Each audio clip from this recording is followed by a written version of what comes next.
Welcome to the Clout Page. Today we're traveling to Pennsylvania to cover the story of two rappers from two neighboring cities, Pittsburgh and Erie. Being that both cities are relatively small and unknown, especially Erie, most people would assume that there's not an active rap scene and that nothing goes on there. But in today's story, we're going to cover why that's not the case. We'll start the story off in Pittsburgh, where Jimmy Wopo, born Trayvon Smart in 1997, was an up-and-coming rapper doing his thing. Jimmy hailed from the Bedford Dwellings projects in the Hill District neighborhood of Pittsburgh, which many argue is the worst neighborhood in the city. After a woman was shot in the back on Chauncey Drive in Bedford Dwellings early Friday morning.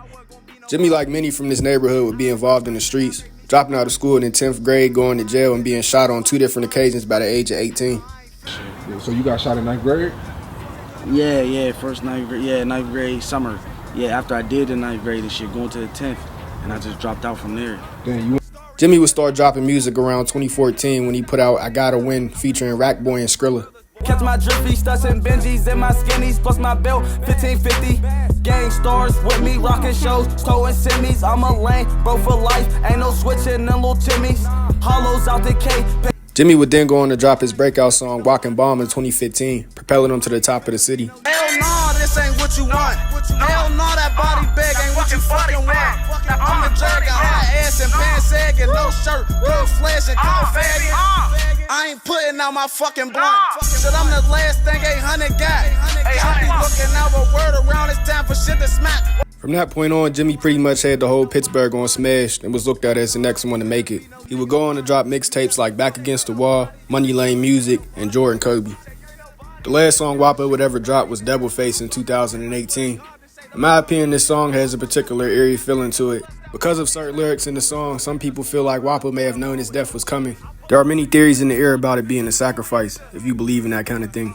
Checking shit like a squib. That drip all in my ad libs. They gon' turn up when I'm dead. Throw 100 racks in my casket. Rattlesnake with the purple devil face emoji. Nightmare, think it's something the devil tryna show me. Rattlesnake with the purple devil face emoji. Frenemies, my closest enemies might be my homies. Sadly, about a month after dropping the song, Wopo would be killed in a drive-by shooting while sitting in the car after a neighborhood football game. Pittsburgh rapper Jimmy Wopo was just 21 years old. He was shot in a drive-by shooting right here on Wiley Avenue between Chauncey and Duff Streets, which is right where I'm standing. It happened sometime late yesterday afternoon. The other person that was in the car with him is still at the hospital in stable condition. Very famous Pittsburgh musicians like Wiz Khalifa, Mac Miller posting on Instagram and on Twitter offering their condolences. It's rumored that Wopo was supposed to sign with Wiz Khalifa a couple of days after his murder, but he likely would have ended up going to prison not long after he signed, being that he was fighting a Riqo case behind the scenes, and his crew also got indicted a few days after his murder. That's a lot to deal with at just 21 years old. It's a shame that Wopo was taken away before he was able to reach his full potential in music. About 2 hours away in the city of Erie, Pennsylvania, there was another rapper with a similar story to Jimmy Wopo. Riqo, born Tyreek Tate in 1998. In my city, it don't even matter. All the kids say they gon' hit the NBA, they gon' be a rapper, but we ain't never even seen it happen. So bitch, I'm barely chasing dreams. I be out here in these streets adapting. I didn't see damn near everything except for seeing a casket. I hell a thought guy, I can't believe my brody seen. Riqo, like many in Erie, would come up in the streets. As stated in his name, he hailed from 24th and Perry Street, a notoriously known rough block on the east side of Erie. Shooting happening just after 11 this morning, again in 2400 block of Perry. This is on the 2400 block of Perry Street. There is easily over 20 Erie police cars here. The SWAT team is here. And Riqo would take a liking to music and begin releasing songs as early as 2016. With some of his most popular songs like Blast Off and Get To Me racking up 100K views apiece. All my real niggas dead or in jail, and I'm still screaming free on my turned off this Hennessy. And I call my bro Tez with the tech, he gon' pull up on you and more tools than faculty. I got ops that I wanna see dead or alive. If you want a reward, bring them back to me. In my opinion, you can see some Jimmy Wopo influence in Riqo's style, with Riqo even dropping Wopo's name in one of his songs. And I'm spinning bucks with the 50 shot. I'm a walking bomb like I'm Jimmy Wop. Boom, boom, grrrah. While both of them were very talented artists, I do think Riqo was a little bit sharper lyrically. God, watch it. Riqo shit, nigga. Watch this. Watch how I do this shit. Watch this. Look. Y'all see this shit? Bang. Y'all see that shit? Gang shit. All you corny ass rappers need a ghostwriter? 1500. You write y'all shit. Niggas suck. I take 13. He'll take 13. I'm taking an extra 2 for bringing them to.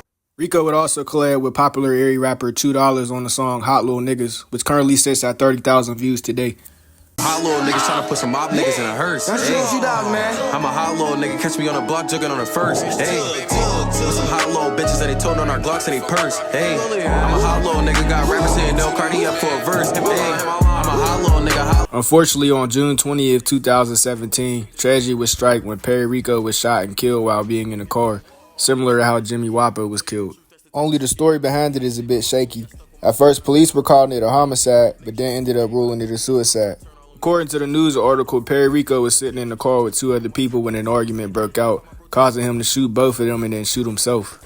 Another person on the scene would then jump in the car and drive Perry Riqo and another injured passenger to the hospital, but they weren't able to save him. What started the argument and why Riqo decided to take his own life is still up in the air, but many in Erie believe that this is actually not what happened and that the police are lying to cover something up. At just 19 years old, Riqo is definitely a story of talent gone too soon. It would have been interesting to see what he could have did in the rap game. A lot of shit on my mind, but I can't lose my focus. I swear I can't let that shit get to me. And my bitch on my line trying to argue and go back and forth. I don't let this bitch get to me. I don't let niggas get to me, cause niggas is bitches and they won't do shit to me. And if I'm hard to find, you could pull up right on 25th and I bet you gon' get to me.